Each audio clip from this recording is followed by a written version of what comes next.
Hello and welcome to CTN News Spotlight. I'm Steve Erickson. Today we're here at Sand Creek Park where we're talking about the renovation work that is going on here at the park. Joining me now is Public Works Director Tim Himmer. Thanks for being here today. No problem. Thank you, Steve. First off, can you give us an overview of what is taking place here at the park? Oh, sure. Overall, it's just a new athletic complex. It's kind of rejuggling the site plan as it used to exist. So in the end, we'll still have 6 softball fields.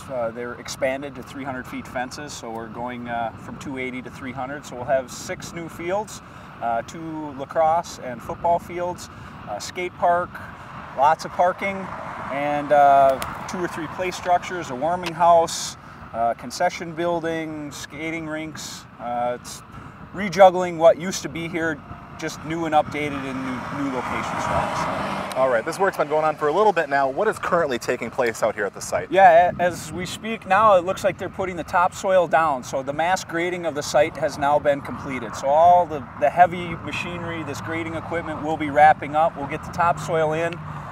Utility work will start next week to get the running water bathrooms. And so the topsoil is getting placed. Seed will be occurring probably in the next 4 to 6 weeks, and that's kind of the important part of this, is getting the grass planted at the right time to get good turf grass established. So we're heading into the utility phase, and then it's paving and concrete, and we got much more to do with the building and a roadway project to come. All right, let's talk about the trees, because it's very noticeable. If you drive by out Northdale Boulevard here, it looks a lot different out here. That's right, and trust me, I heard a lot about that as it occurred, and it changes is to be expected. The problem what we had is we didn't replace everything in the same spot where it used to be. So moving a football field from here to there, the tree was fine before, now it's at the 40-yard line of a football field or at second base of a baseball field. So what we did was had to clear the site in order to accommodate just the shifting of the field. So we tried to minimize that to the extent feasible, but obviously right up along the road here, it's very visible. The south end is much more natural. There's been less removal down there. We do have a little bit more to do down there for tree work, just to get the trail connections out into the neighborhoods. We are, however, planting in excess of 350 trees as part of this. Certainly they're not the large ones that had to go away, and over time it'll repopulate itself, but it's hard to do. Change is hard, but unfortunately, we didn't clear cut the place just for the sake of doing it. We had to do it for the sake of what the development will be.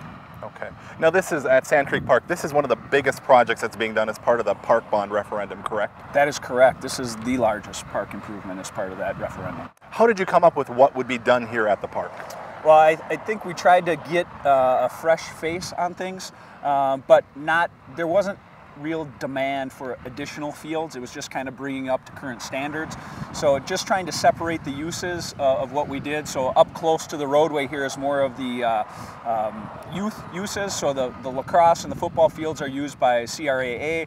These 2 fields that'll be up here are for fast pitch softball, some baseball. So the youth was separated out to the front, whereas the wheel in the back of 4 fields is more of the senior and adult softball leagues.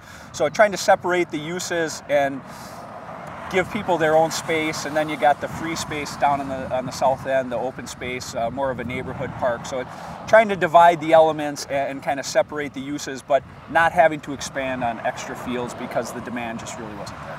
All right, so the work will be going on here for a few more months at least. When is this all supposed to be complete? Well, as we speak now, we're out for bid on the building component, and that will be going to council in the next 2 weeks. That is something that will start in August and run probably through the end of the year. So November, December, that portion should be done.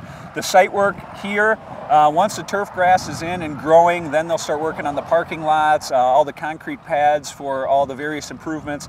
While the site improvements will be done, the actual amenities for people to enjoy aren't going to occur until probably next summer as this is winding down. The building will be done. The roadway project starts in approximately May of next year. So next fall, this all should be in a condition that it could be utilized. We're still not programming this park until the spring of 2017.